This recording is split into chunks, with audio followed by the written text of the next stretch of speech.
Bilirəm, sənin bütün cavabların hazırdır. Ya imtahandır deyəcəksən, ya cəzadır, ya da qismət. Amma mən indi sənin ətəyindən yapışıb yazıq-yazıq üzünə baxıram.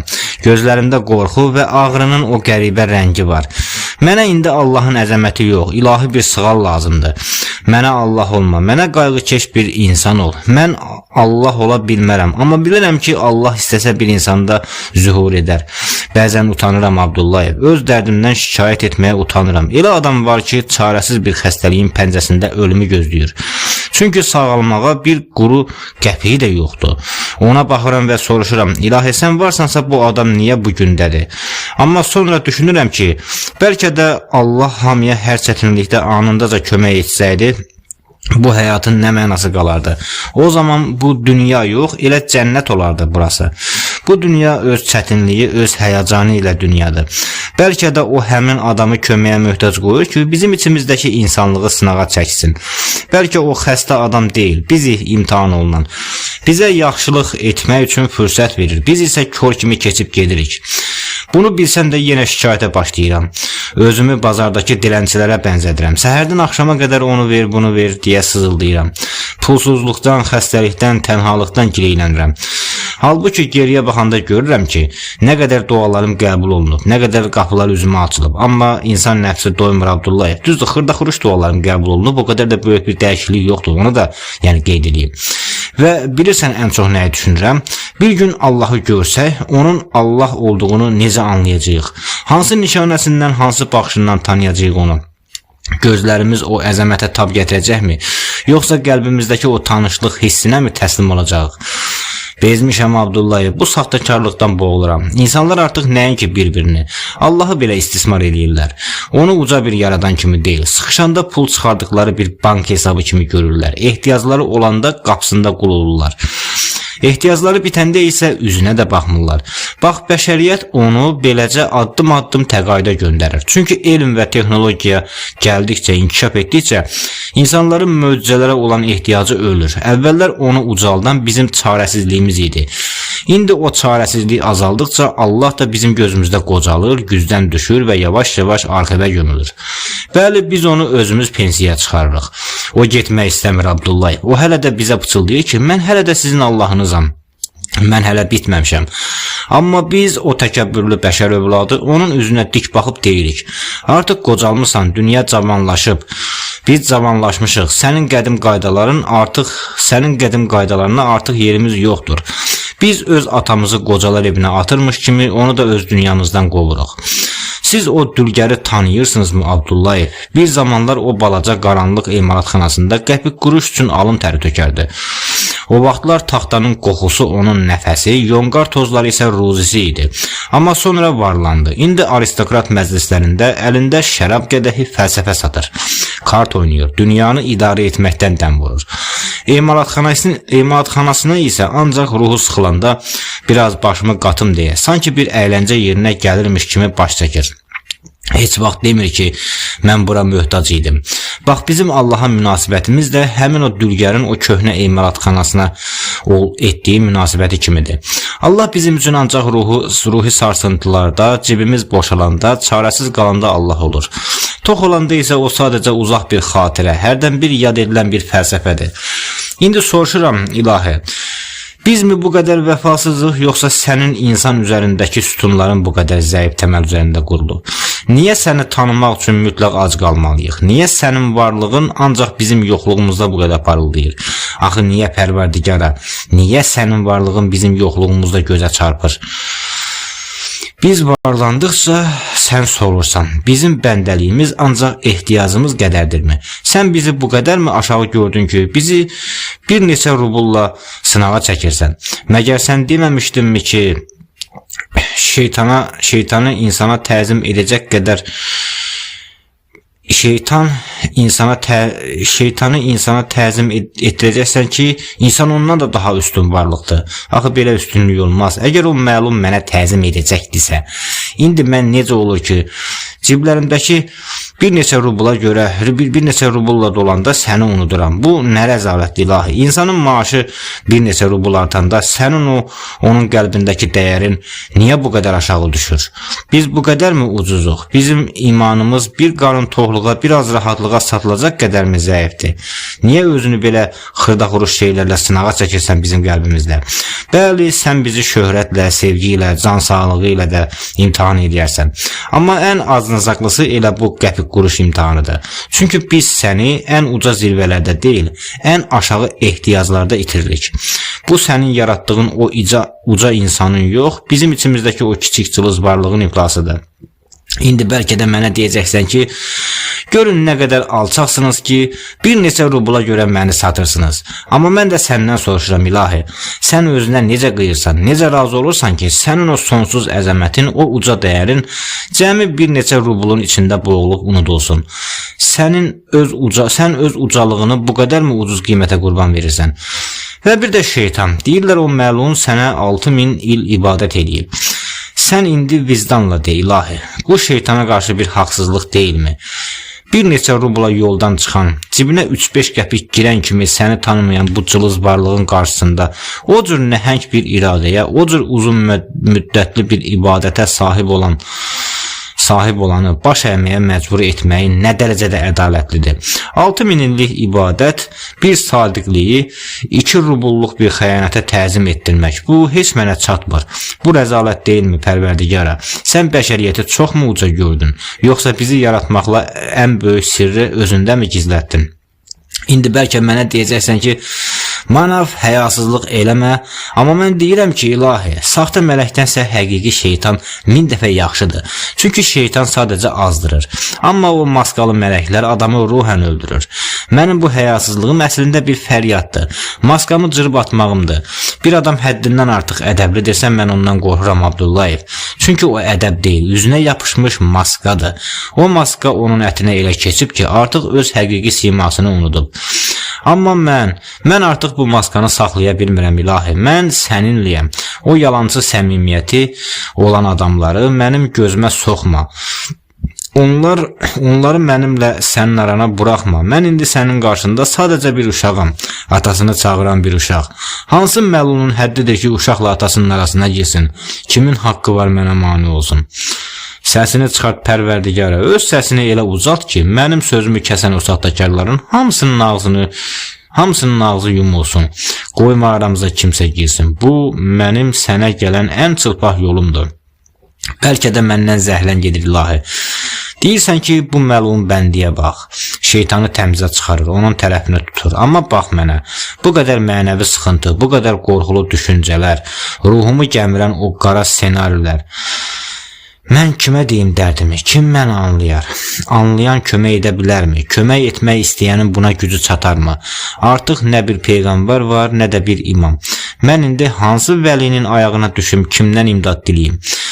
Sən Allaha yaxınsan, mənim üçün bir kəlmə söz deyə biləcəyim kim qalıb? Mən o qədər murdar bir adamam ki, zamanın imamını da çağırmağa belə üzüm gəlmir. Çağırsam bu çirkabın içinə gələrmi? Bax, rəzalət burasındadır Rəbbül aləmin. Bu dünyada sənə və mənə yaxın olan yeganə şeytan qalıb.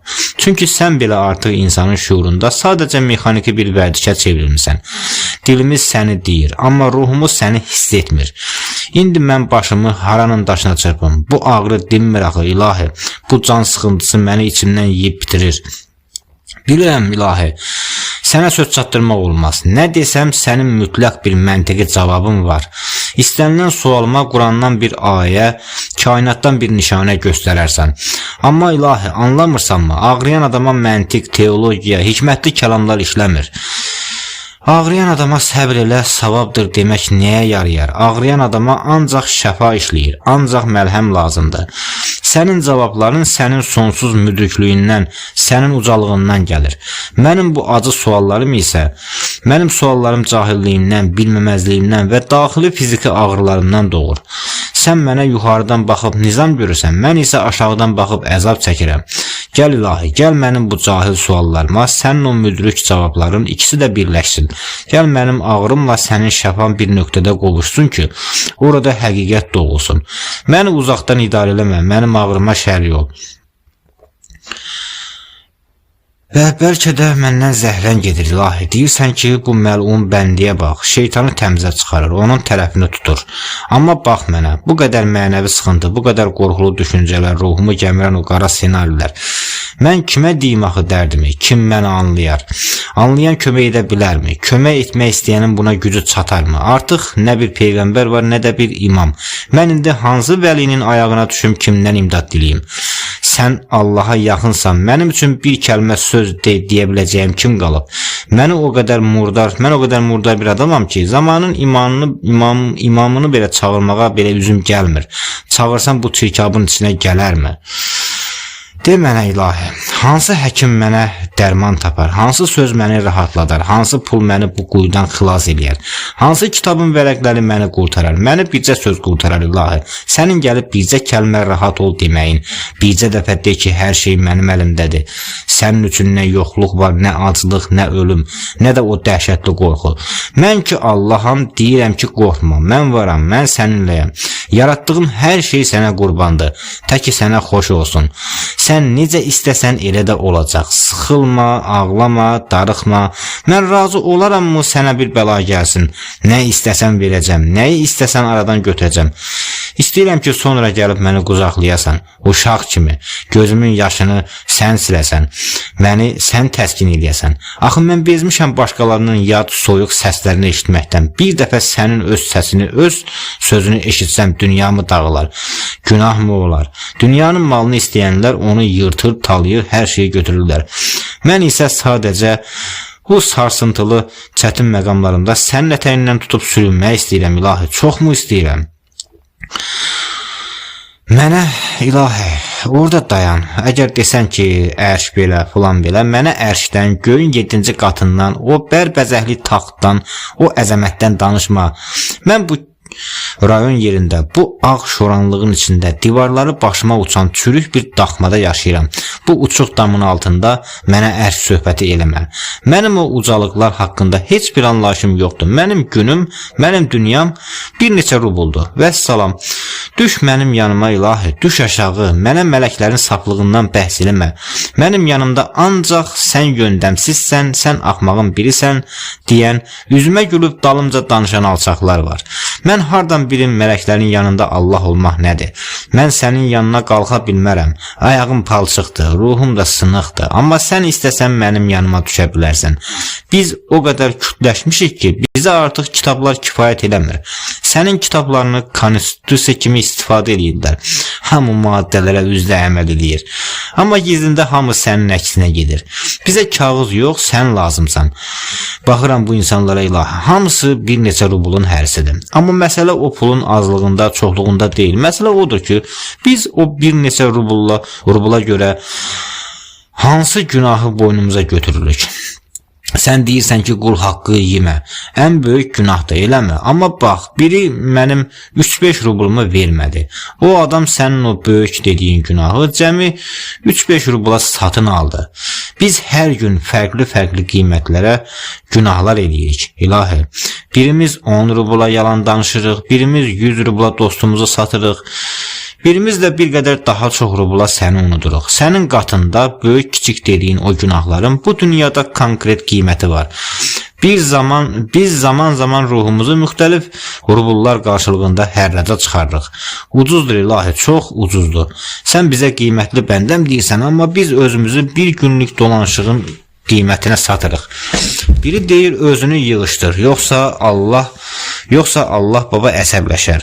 O biri deyir Allah yoxdur. Öləndən sonra heç nə olmayacaq. Yaşamışkən kef elə. Halbuki mən yaşamışkən də əzab çəkirəm, kef eləyə bilmirəm. O ateistlərin dediyi o elm, o tərəqqi hamısı bir yerə qədərdir. Onların da Allahı kapitalizmdir və biz də artıq onun içindəyik.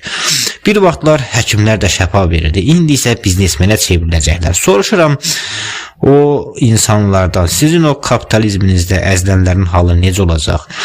Əgər Allahın yerinə bir alternativiniz yoxdursa, qoyun dilinizi qarnınıza, heç olmasa ümidimizlə oynamayın. Mən Allahla belə danışıramsa, deməli ona inanıram. Ən azından inanmaq istəyirəm, çünki buna məcburam.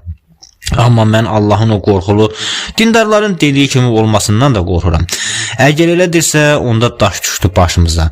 Mən istəyirəm ki, Allah olsun və bəndəsi ilə dost olsun.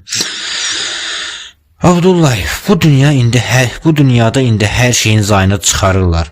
Hər şeyi maddiyata çevirirlər. Əslində bu pis deyil, amma bunu idarə edəcək həm ağıllı, həm də insaflı adam hardadır? Hamı bülbül kimi cəhcəh vurur.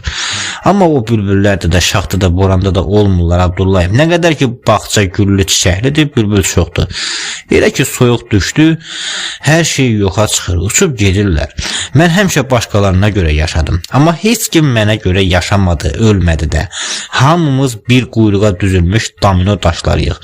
Kimimiz başda, kimimiz isə mənim kimi ən arxada tək və tənha. Mənim Allaha olan inancım çarəsizliyimdən doğdu. Mən sizin o forslu diktator Allahınıza inana bilmədim. Çarəsizlik məni dərviş elədi. Amma adını heç vaxt ucadan çəkə bilmədim. Çünki məni həmişə onunla qorxutdular. Haqqımı yiyəndə nankor olma, şükür elə dedilər. Haqqımı istəyəndə Allahdan qorx, insafın olsun dedilər. O zaman anladım ki, onların inandığı Allahla mənim inandığım Allah eyni deyil. Onların Allahı bir mühasibdir. Günahı savaba vurur. Haqsızlığı rəsmiləşdirən bir hesabdardır. Onlar Allahı vicdanlarının küncündə bir qocalar evinə atıblar. İşlərinə qarışmayan, hər etdiklərinə göz yuman bir qoca kimi. Mən isə Allahı öz nəfsimə uyğunlaşdırıb özümü aldatmıram. Mən sadəcə istəyirəm ki, o mənimlə dost olsun. Bütün çirkinliklərimə, bütün batıb bulaşmış ruhuma rəğmən necə ki bir ana övladını palçığa batanda onu iyrənmədən yuyub təmizləyir, mən də elə bir mərhəmətin dostluğunu istəyirəm. Birazdan hava qaralacaq Abdullayev, axşam olacaq, sonra gecə, yatacaq, səhər açılacaq və yenə eyni döngə, yenə, bu nə qaçaqovdur belə. Bax, təsəvvür elə bir həftə. Bax Abdullayev, mən bunu tez-tez fikirləşmişəm. Arada belə bir şey də ağlıma gəlir. Görürəm ki, hələ ki qulaq asmaq istəyirsən. Bax, təsəvvür elə bir həftə arda-arda heç bir sıxıntın yoxdur. Darıxmırsan, pulsuzluq yoxdur, aclıq yoxdur. Problemlər yoxa çıxıb. Düzdür, bu qeyri-mümkündür. Nədən yapışsan yağ kimi gedir. Hətta istəyirsən ki, bir şeyə əsəbləşəsən. O da alınmır. Sanki cənnətə düşmüsən. Səncə necə olar o həyat? Bilməzsən. Çünki məntiqlə mümkün deyil. Sıxılmamağın özü ən ağır sıxıntı yaradar onsuz da. Amma ironiya burasındadır ki, bizim bütün məqsədimiz elə budur. Ömrümüzü o hər şeyin yağ kimi getdiyi vəziyyətə çatmaq üçün xərcləyirik. Hamı bu xəyalla yaşayır. Amma insanların 90%-i buna çatmadan ölür. Hərdən bunu düşünürəm Abdullayev, üzüm gülür. Bu qədər insanın boş bir xəyalın quyruğundan tutub uçurma qaçması məni güldürür. Hamı deyir ki, böyüyüm, yetkin olun. Böyüyür deyir, evim olsun. Evlənir, arvadım olsun, maşınım olsun, uşaqlarım olsun, nəvələrim olsun, bu olsun, o olsun. Bax Abdullayev, bu olsunlar bizi xoşbaxt olmağa qoymur. Mən də baxıram bu adamlara. Kimin olsunları reallaşdıqca xoşbaxt olduğunu görmüsən? Yox, daha çox olsun gəlir. Bir arzu Çin olanda 10 yeni ehtiyac doğulur. Bir olsunun yerinə 5 yeni olsun meydana gəlir və biz bu olsunların içində boğula-boğula bir gün sadəcə ölürük. Bütün olsunlar yarımçıq qalır Abdullayev, hamısı. Mən uşaq olanda Allah baba deyirdim. Çünki böyüklər mənə belə öyrətmişdilər. Amma mən böyüdükcə o baba öldü. Geriyə sadəcə rəsmi bir Allah qaldı. Bu o demək deyil ki, Allah uşaqlaşdı. Bu o deməkdir ki, mən böyüdükcə onu özümdən uzaqlaşdırdım. Babanın mənəviyyatından qovub çıxardım. Bu bəsit bir psixologiyadır Abdullayev. Bax bu adamlara, yaşlı bir kişi cavan qızın ardınca tamahla baxır. Niyə? Əgər o Allaha inanırsa, o qıza baxanda Allahdan utanmır Abdullayev. Deməli, o əslində ən qatı ateistdir. Sadəcə adam arasında bunu deməyə utanır. Yaxud da o, Allahı öz həyatından elə uzaqlaşdırıb ki, eynən bezdirici valideynini qocalar evinə atan övlad kimi. Allahı da öz nəfsinin işlərinə qarışmağa qoymur. Bəs o alver eləyəndə səni alladanlar. Allah haram olmaz dediyi halda niyə hələ də heylə işlədirlər? Çünki onlar Allahın ruzi yetirəcəyinə zərrə qədər də inanmırlar. Onlar Allahdan qorxmurlar. Bax bu gizli ateizmdir Abdullayev. Adam özü də fərqinə varmadan ruhunda inkarı yaşayır. Niyə? Çünki düşüncə tənbəlidir. Dəqiq düşünsə gərək bir qərar versin. Ya var, ya yoxdur. Amma o gizbəsər kimi dilində Allah deyib əməlində hiylə qurur. İndi gəl bu alçağa nifrət eləmə. Çoxu namaz qılmasa da Allaha inanıram deyirlər, müsəlmanıq deyirlər, amma heç bir qaydaya da əməl etmirlər. Niyə? Çünki qaydalara tabi olmaq məsuliyyət tələb eləyir. Bunlar isə məsuliyyətdən qaçan tənbəllərdir. Hamısı alçaqdılar. Abdullayev nəhayət baxışlarını Manafın çökmüş simasına dikdi. Ağır hərəkətlərlə bir sigaret yandırdı. Dumanı sanki düşüncələrini boğurmuş kimi dərindən çəkdi və Həlim bir o qədər də məsafəli bir səslə dilləndi. İlahi pərverdigara, bəsdir Manaf. Gəl sənin o şikayətlərinə qaydaq. Əlbəttə, mən inanıram ki, Allah sənə kömək eləyəcək. Hər şey yoluna düşəcək. Amma gərək səbirli olmağı da bacarasan. Sənin Allahla münasibətin yaxşıdır. Bunu bilirəm. Lakin pərverdigara belə ərk etmək də olmaz axı. Sən özün də cəhd göstərməlisən. Əzimkar olmalısan. Sən bu qədər zəifsənsə Allah neyləsin. Hər problemi üst-üstə qalaqlayıb Allaha üsyan etmək, insanlara nifrət püskürmək də çıxış yolu deyil. İnsan həm maddi, həm də mənəvi bəlalarını həll etmək üçün son nəfəsinə qədər vuruşmalıdır. Heç olmasa əlindən artıq heç nə gəlməyəndə Allahın huzuruna çıxmağa üzün olsun. Deyə biləsən ki, ilahi mən bacarmıram, gücüm bura qədərdir. Amma sən sadəcə şikayət edirsən, şikayətlə iş düzəlməz. Əslində mən bu söhbətin əsnasında sənin tərəfində idim, amma dedin ki, ancaq xırda-xırış dualarımı qəbul edir. Sənin içində Allaha qarşı bir şikayət var, Manaf, sənin içində Allaha qarşı bir şikayət var, mən bunu yaxşı bilirəm. Sən özünü yaradanın qarşısında atasına möhtac olan bir uşaq kimi görürsən. Bu bəlkə də gözəl duyğudur, amma bir şey unutma. Sən atanın sözünə qulaq asırsanmı? Allaha kifayət qədər qulaq verirsənmi? İstər ibadətdə, istər salih əməldə, istərsə də təfəkküründə. Sən Allah haqqında xoş gümandasanmı? Əgər bu meyarların heç birində səmimi deyilsənsə, demək sən sadəcə tənbəlsən. Başa düş, Allah tənbəlləri sevməz. Sən özünü xilas etmək üçün qollarını çırmalayıb döyüşmüsənmi? Yoxsa ancaq belə diz çöküb Allaha naz eləyirsən? Başa düş, Manaf, bu dünyada hər şey ticarətdir. Hətta Allahla bəndə arasındakı o gizli bağın kökündə belə bir alver dayanır. Sən bu ticarətdə Allahdan nəsə almaq, bəlkə də bir nicat qazanmaq istəyirsənsə, əvəzində ona nəsə verməlisən. Səndə nə istəyir ki? Hərəkət istəyir. Sən ona öz mübarizəni, alın tərini, sarsılmaz ümidini və xoş gümanını verməlisən. Onun yolunda səy göstərməli, vaxtından kəsib ona ayırmalısan. Əlindən nə gəlirsə, ən kiçik bir yaxşılıq, ən bəsit bir fədakarlıq belə. Mən sənə get dünyaları fəda et demirəm ki, amma haqqın tapdalandığı yerdə o haqqı sırf Allah naminə müdafiə etmisənmi? Yox, əgər sən bütün bu insani keyfiyyətlərdən xəsislik edib, ruhunu daxmanda gizlədib, hələ bir üstəlik ondan nəsə gözləyirsənsə, sonda hamını günahkar çıxaracaqsan. Bu, sənin xəsis, mənfəətçi və yalnız özünü düşünən bir adam olduğunu sübutudur. Belə bir halda Allahın sənə kömək etməsi, onun öz qoyduğu qaydaları pozması demək olardı. Allah heç vaxt öz qaydalarını pozmaz. Başa düş, Manaf, sənin etdiyin tam olaraq budur. Sən banka gedib pul tələb eləyirsən. Amma o bankda heç vaxt hesab açmamsan. Oraya bircə qəpik də depozit qoymamsan. Heç bir yatırımın yoxdur. Amma utanmadan deyirsən ki, mənə havayı, faizsiz, əbəssiz pul verin yaşayım.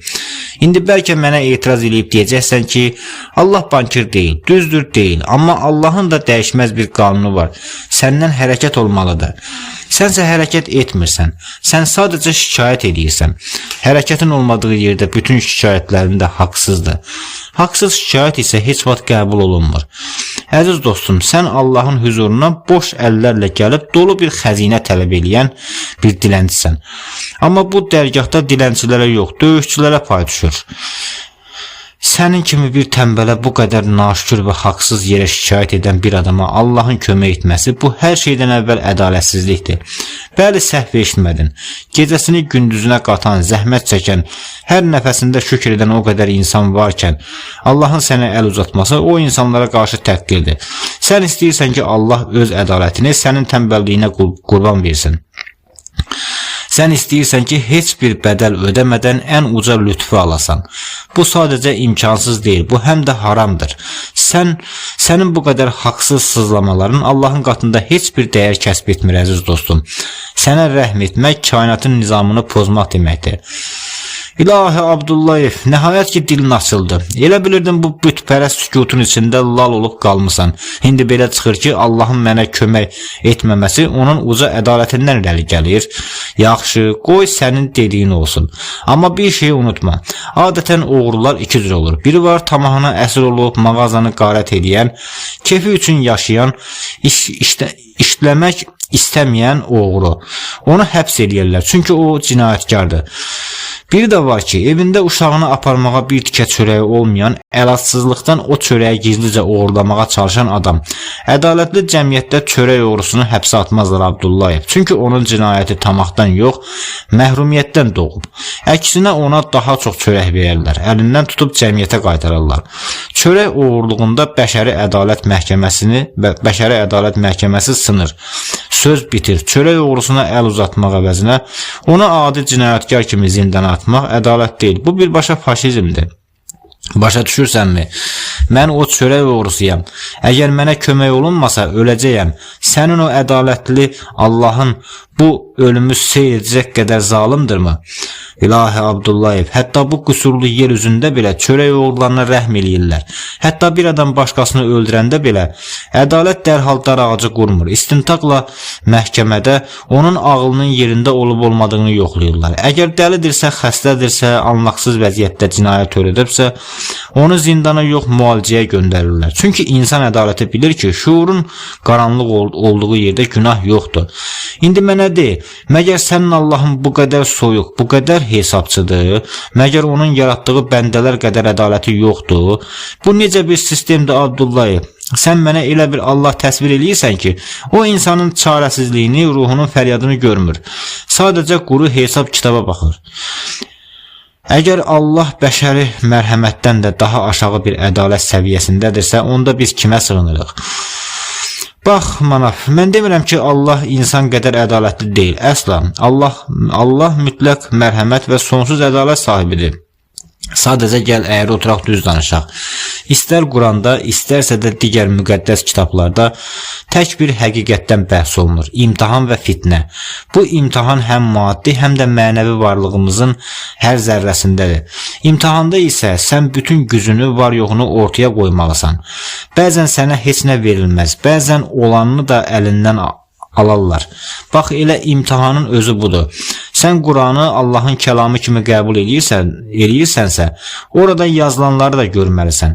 Sənin ziddiyyətin buradadır, əzizim. Sən Allahı qəbul edirsən, kitabı qəbul edirsən, amma Allahın qoyduğu imtihan şərtlərini qəbul eləmirsən. Bu oyuna girmirsən, amma qaydalara da etiraz edirsən. İndi mənə deyib, burada ədalətsizliyi kim eləyir? Allah, yoxsa öz imzasını dandığın o müqaviliyə üsyan edən sən? Abdullayev ayağa qalxıb pəncərəyə tərəf getdi. Arxası Manafa tərəf dayandı. Səs indi daha dərindən, sanki bir məbədin soyuq divarlarından gəlirmiş kimi eşidilirdi. Bir özünü düşün, bir də o uca insanları, Manaf, peyğəmbərləri, imamları düşün. Həzrət Hüseynin başına gələn o qədər müsibəti, o qan gölünü gözünün önünə gətir. Onlar o ağırları, o itkiləri Allahdan gəldiyi üçün sevə-sevə, şükürlə qəbul edilər. Sən adi bir mənəvi sıxıntıya düşən kimi cibindəki bir neçə rubl pula görə Allahın ədalətini tərəziyə qoyursan. Heç utanmırsanmı? Sən də zərrə qədər Allaha güvən, zərrə qədər səbir yoxdurmu?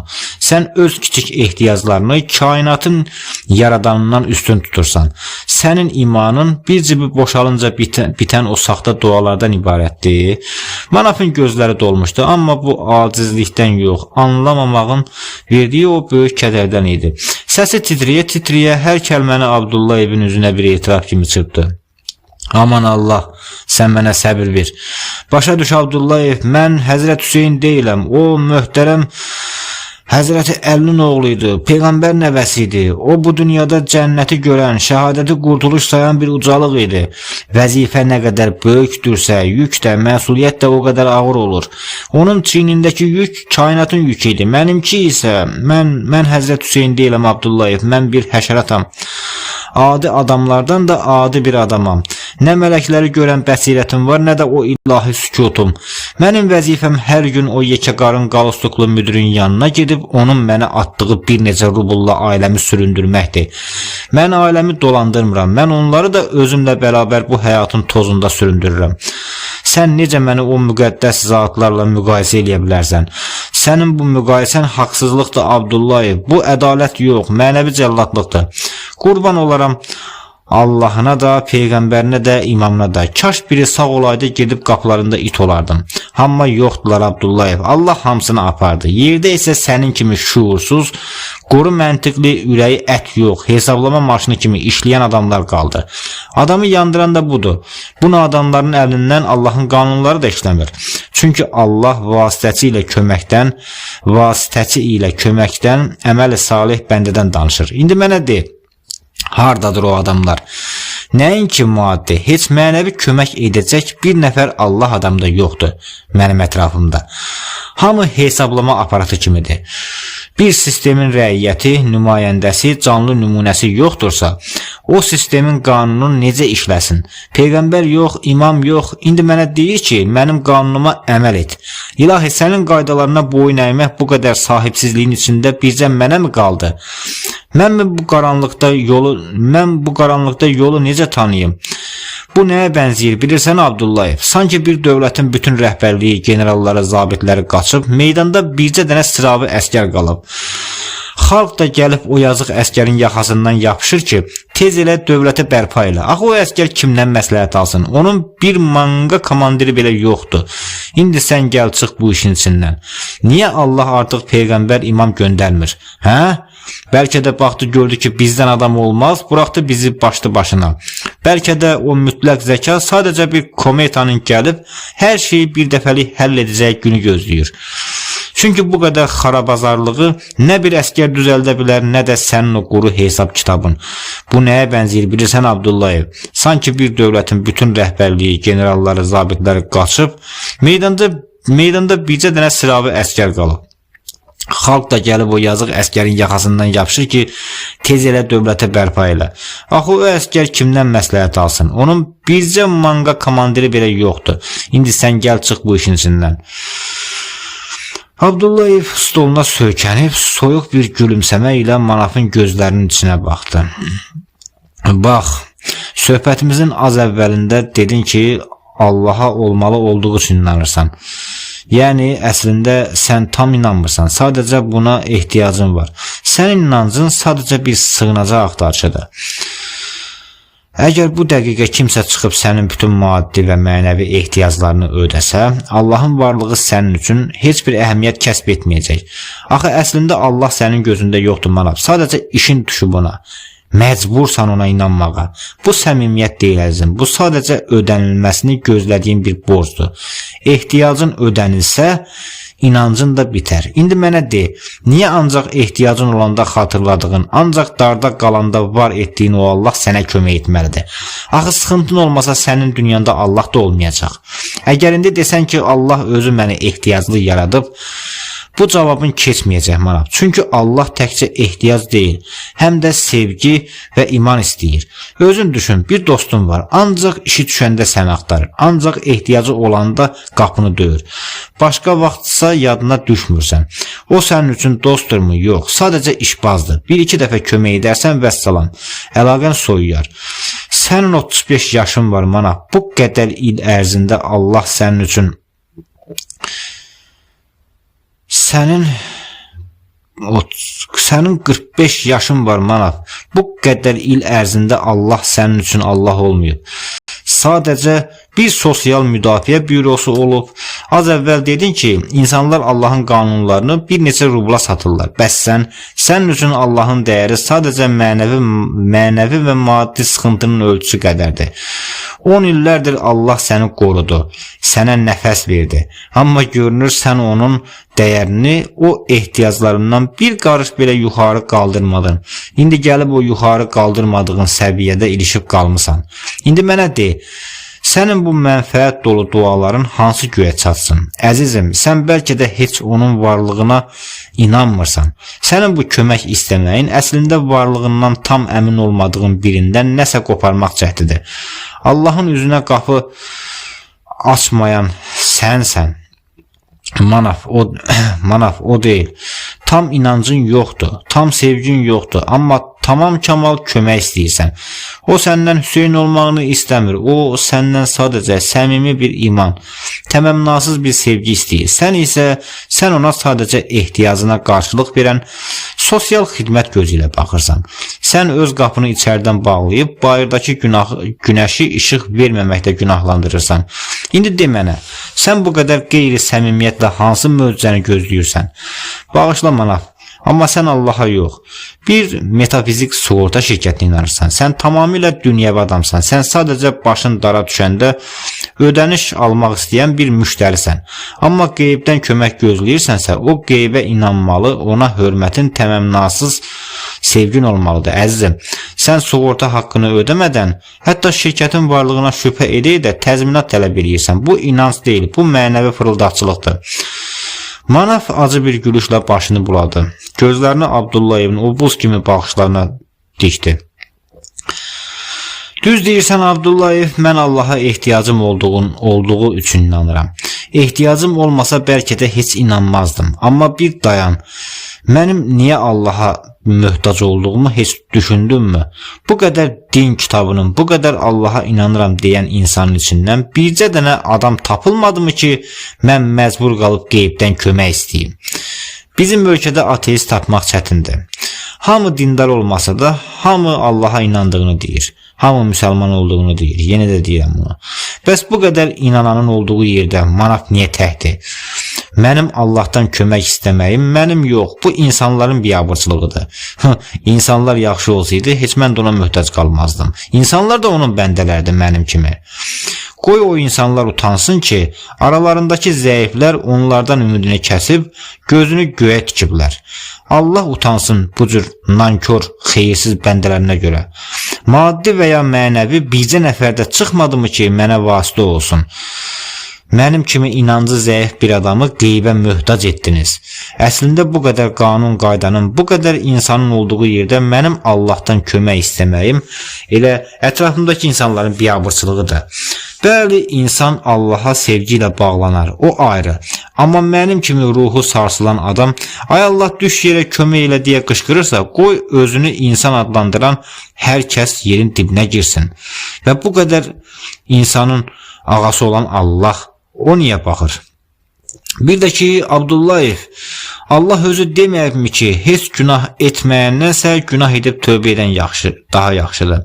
İnsanların çoxu Allaha o qədər çox bəsit qəbul ediblər ki, onun varlığına inanmaq onlar üçün ən asan işdir. Onların inandığı Allah sadəcə bir diktator kimidir. Hər an qəzəblənən, cəza kəsən bir diktator. Amma ən böyük paradoks da budur ki, Allahı belə qəzəbli bildikləri halda onun qarşısında həyasızcasına etmədikləri qələt qalmır. Bilirsən niyə? Çünki onlar Allahı elə mən dediyim kimi qocalar evinə aparıb atıblar. Allahı artıq öz ruhlarında deviriblər. Ona lazımı imanla inanmırlar.